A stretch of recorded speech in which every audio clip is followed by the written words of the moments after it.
All right, let's dive into a story that has it all. Palace intrigue, a hidden identity, and just an incredible rise to power right in the heart of the ancient Persian Empire. We're talking about the story of a young woman named Esther. So this is the big question, isn't it? How on earth does something like this happen?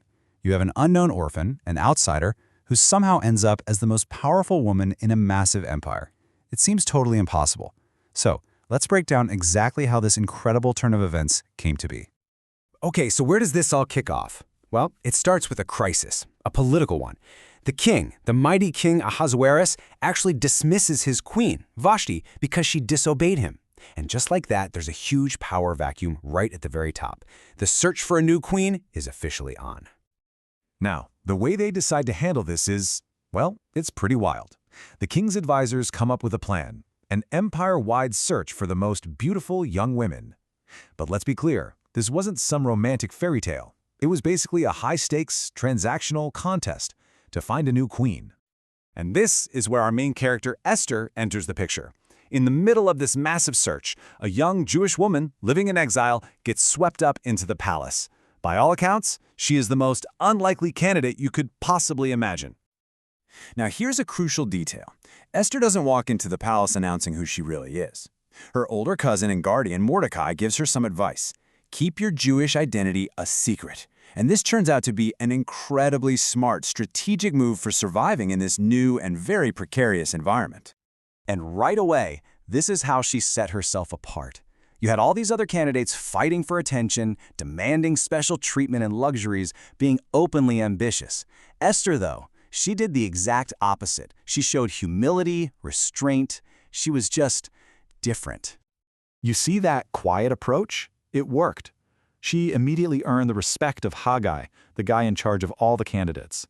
She simply wasn't playing the same game as everyone else, and because of that, the people in power really noticed her. Her character was just shining through. So you can see all the pieces falling into place, right? You've got the empty throne, Esther's unique character, and her quiet strategy. It's all coming together as we get to the climax of this part of her story, the moment she finally meets the king. Her ascent was just incredibly fast. I mean, think about it. She enters the palace as just one of many, quickly gets the favor of a key official, is brought before the king, and boom, she's crowned queen. It's an almost unbelievable path to power. And then comes the moment of truth. When she is finally brought before King Ahasuerus, he chooses her. The text says he loved Esther above all the women. Her unique character, her grace, it just won him over completely.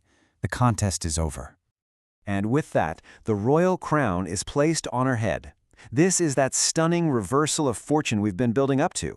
The orphan, the exile, the woman with a hidden identity is now Queen Esther, the most powerful woman in the entire Persian Empire. Now, it would be so easy to stop there and just say, wow, what a great fairy tale. But the story is really asking us to look deeper. Was all of this just a lucky break? A coincidence? Or was there something else, something bigger, guiding these events? This is where the story gets really interesting.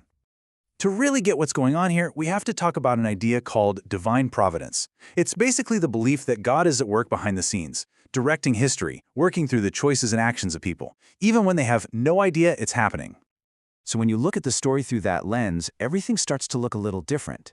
Her humility isn't just a nice personality trait, it's a powerful tool. The king's choice isn't just a personal preference, it's part of a much larger plan. Her rise to power isn't an accident. It's preparation for something big. And that idea of preparation is perfectly captured in probably the most famous phrase from this whole story.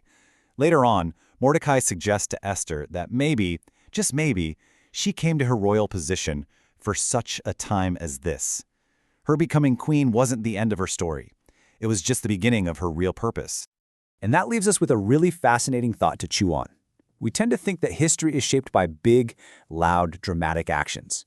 But the story of Esther suggests something else entirely. It makes you wonder, what if history's biggest turning points don't hinge on force or ambition, but on the quiet, humble acts of character?